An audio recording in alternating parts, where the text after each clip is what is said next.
전직 국회의원 보좌관, 전직 정치 전문 기자와 함께 정치권 상황에 하이킥을 날리는 정치 토크쇼 거침없이 하이킥. 장성철 대구 가톨릭대 특임교수, 김보협 정치 전문 기자 두 분과 함께합니다. 어서 오세요. 안녕하세요. 네, 오늘은 정치권 이슈가 아주 풍성하고 많아서요. 두 분께 좀 빨리 오시라고 부탁을 드려서 빨리 좀 시작을 했습니다. 감사합니다. 네, 오늘 방송도 유튜브로 생중계되고 있으니까요. 여러분께서 혹시 저희들 모습 직접 보고 싶으신 분들, 그리고 댓글로 참여하시고 싶으신 분들 표창원의 뉴스 하이킥 검색해서 들어와 주시면 감사하겠습니다. 네, 오늘의 첫 번째 주제 먼저 준비된 내용부터 들어볼까요? 국민의힘 이준석 대표가 당내 분란 상황에 대해 오늘 공식적으로 사과했습니다. 당 대표로서 경선을 준비하는 과정에서 있었던 모든 분란과 당내에 다소간의 오해가 발생했던 지점에 대해서 겸허하게 국민과 당원께 진심을 담아서 사과의 말씀을 올리겠습니다.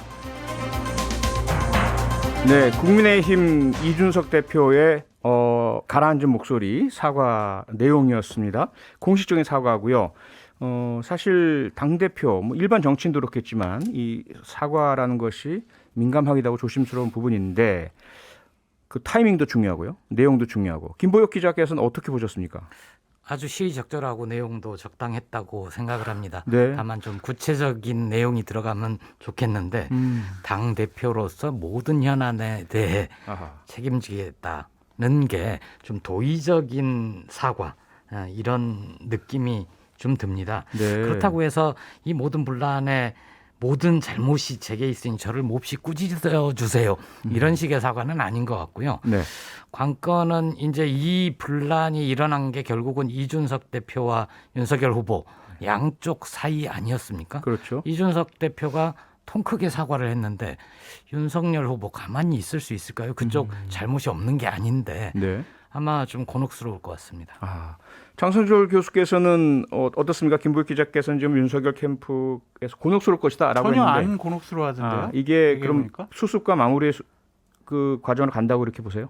우리가 뭘 잘못했어라는 그런 분위기라서 이거에 그래요? 대해서 전혀 언급할 생각이 전혀 없더라고요. 아. 이준석 대표의 사과는 저는 되게 좀 원론적이고 네. 억지로 마지못해서 한 것이 아니냐라는 아하. 좀 생각이 들어요. 네. 그러니까 내용을 보더라도 모든 분란과 다소간의 오해라는 표현을 썼잖아요.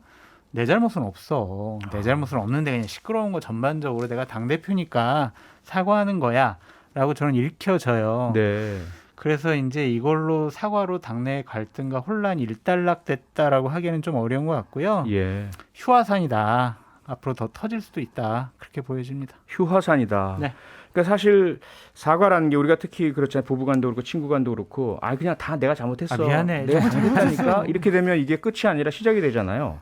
근데 그런 문제가 여전히 잠재되어 있다라는 말씀이시잖아요. 그러니까 이 뉘앙스를 보면은 내가 뭘 잘못했는데 이런 게 좀 읽혀져요. 그러니까 나는 억울해. 네. 이런 거거든요. 그렇다면은 앞으로 지금까지 해왔던 이준석 대표의 여러 가지 말과 행동의 패턴이 네.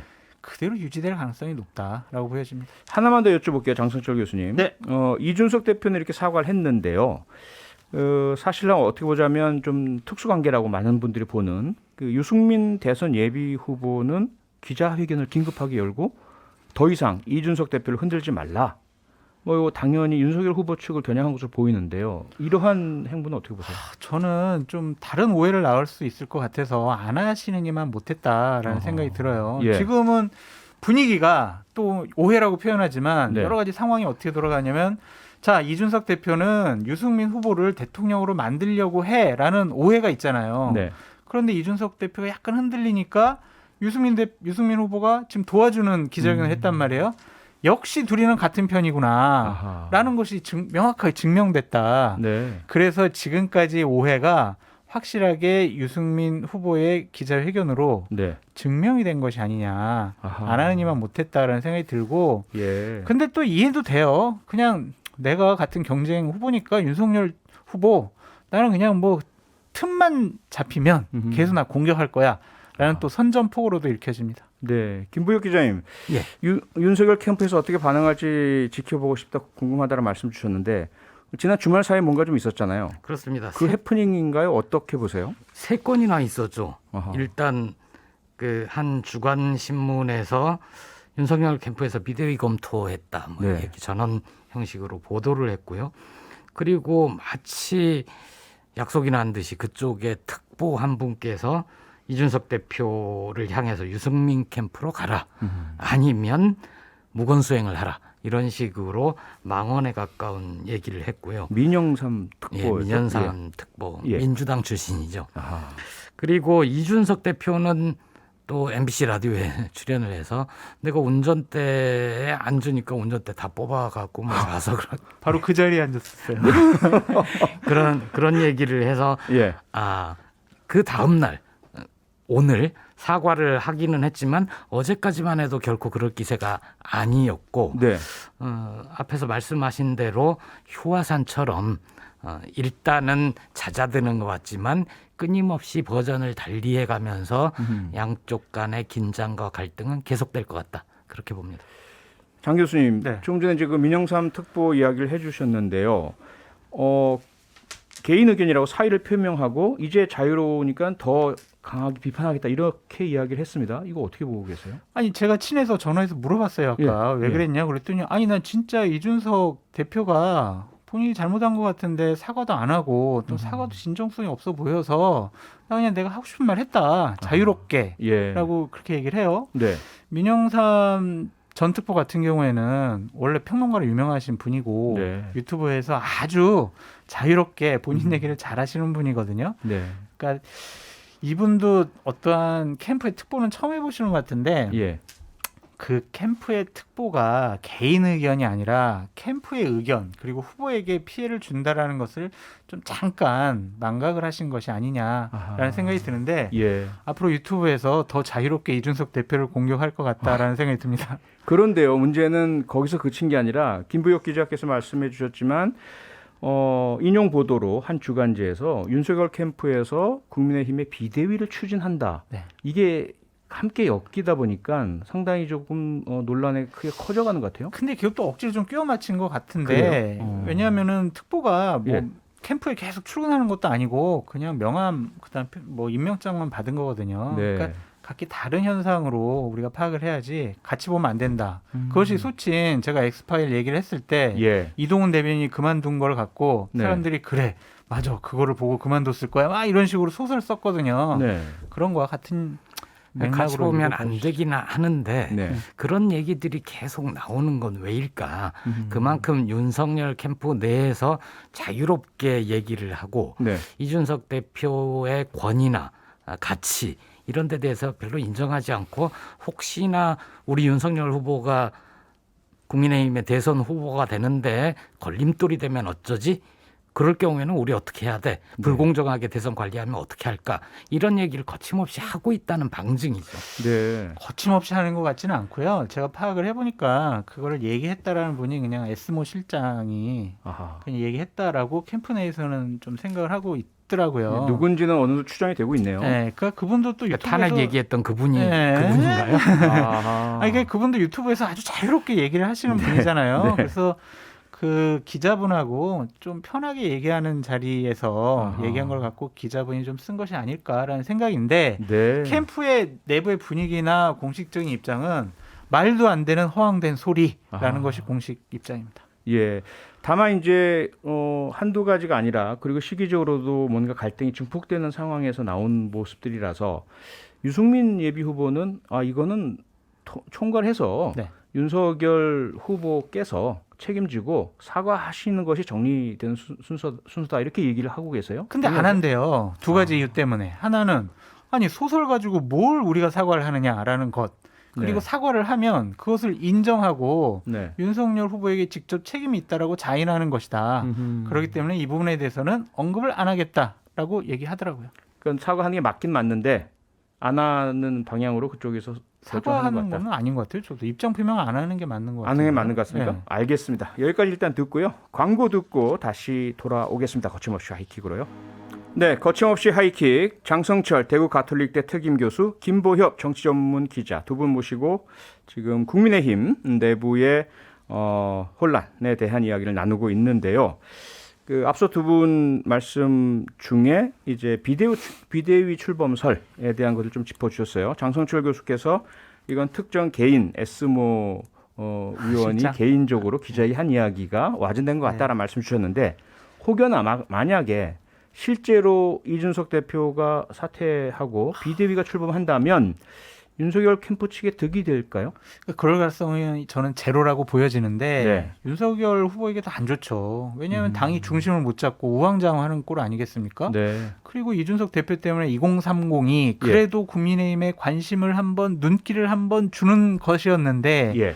야 결국에 저당은 이준석 대표를 쫓아내는구나. 저당 진짜 안 되겠네. 그런 평가를 받지. 아하. 잘했다. 이준석 대표 잘 쫓아냈다. 이러겠습니까? 네. 내년 대선 못 치러요. 이거는 당이 망하는 길이고 네. 현실적으로도 불가능한 게 최고위원이 5명이 그만둬야 되거든요. 아하. 그래야 이제 비리가 지도체제가 다시 Y가 되니까 예, 예. 5명이 그만둘까요? 저는 불가능하다고 보여집니다. 현실적으로 불가능하고 네. 도움도 안 된다. 네. 김보익 설령 기자도 같은 그렇다고 식으로 하더라도 예. 윤석열 후보에게 전혀 도움이 안 됩니다. 이미지상으로도 윤석열 전 총장은 자신을 임명한 대통령을 배신했다. 그런데 이제는 국민의힘 당대표까지 몰아내 또 배신을 해. 아하. 이런 이미지가 씌워질 거고 네. 그럴 경우에 도움이 전혀 안 되겠죠. 그리고 앞에서 말씀하신 대로 이준석 대표가 상징하는 가치가 있는데 예. 그걸 버려두고 대선을 치른다? 몹시 힘들 겁니다. 네. 그런데 이제 김보혁 기자님이 문재인 대통령을 배신한 윤석열이라는 표현을 좀 쓰셨는데 공정과 정의를 상실한 문재인 정권에 항거한 것이다. 라고 저는 제 의견을 말씀드립니다. 한 거다. 예. 예. 배신이냐 한 거냐고 뭐 이건 보시는 분의 시각 차이인 것 같고요. 앞서 이제 유승민 예비 후보가 이렇게 그런 그 뭐랄까요 이준석 대표를 편들게 편드는 했죠. 듯한 말씀하셨다고 했는데 사실은 유승민 후보뿐이 아닙니다. 원희룡 전 제주지사도 그렇고 네. 최재형 전 감사원장도 마찬가지고 윤석열 후보 전 검찰총장 측이 문제다라는 식의 그런 말씀들을 계속하고 계시잖아요. 이거는 이제 경선을 앞두고 전 트집 잡기가 시작됐다라고 보여집니다. 아하. 우리 지난 민주당 경선 때 봤잖아요. 처음에 네. 이재명 후보에 대해서 다른 후보들이 다 득달같이 달라들어서 검증이라는 차원의 네거티브 많이 하지 않았습니까? 네. 이제 국민의힘 곧 경선이 시작됩니다. 윤석열 후보를 꺾어야 자기가 국민의힘의 후보가 될 수 있기 때문에 예. 하여간 틈만 나면 트집 잡기 해서 공격을 할 것이다. 그래서 지지율을 좀 끌어내리고 네. 본인이 좀 올라가기를 원할 것이다. 라고 보여집니다. 알겠습니다. 국민의힘 관련 이야기는 여기까지 하고요. 이제 여당 민주당으로 좀 건너가 보겠습니다. 이재명 예비 후보 대중들 앞에 고개를 숙였는데요. 쿠팡 화재 당시에 경남에서 황교익 씨와 먹방을 촬영했다. 이게 이제 논란이 되면서 결국 사과를 한 거잖아요. 이 사과 김보익 기자 어떻게 보셨어요? 좀 늦었다고 생각합니다. 늦었다. 예, 처음에 나는 당시에 다 보고를 받았고 적절한 지시를 다 하고 있었다라고 얘기를 하지 않았습니까? 네.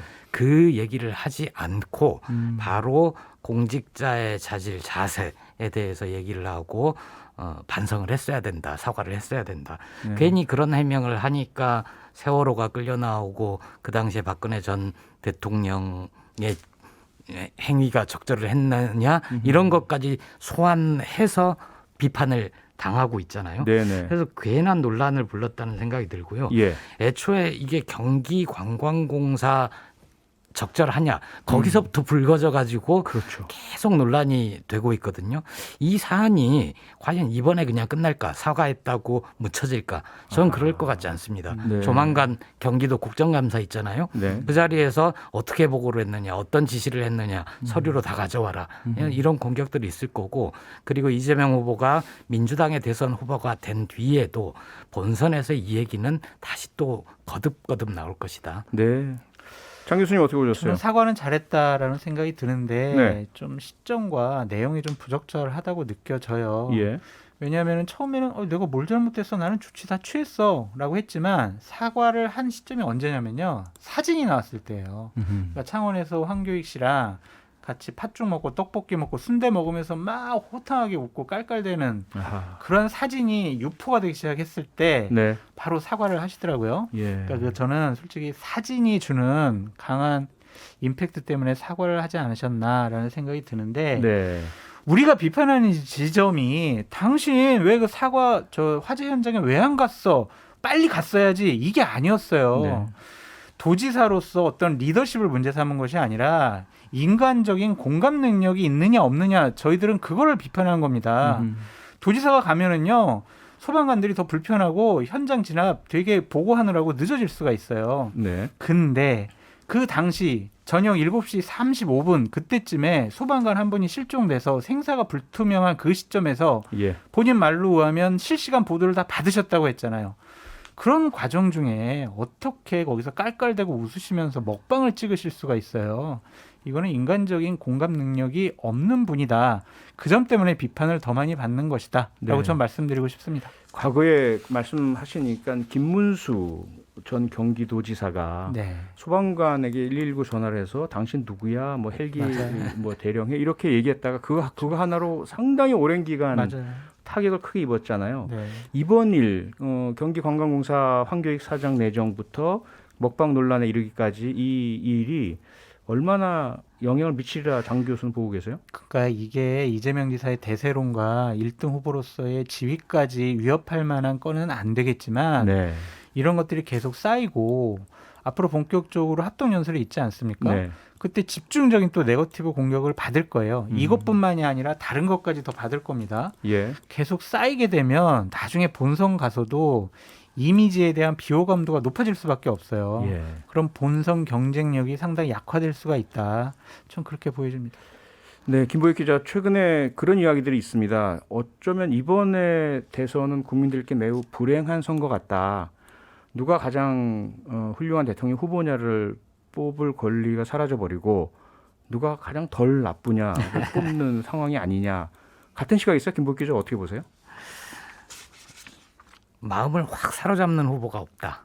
그런 점에서 공감을 합니다. 하지만 네.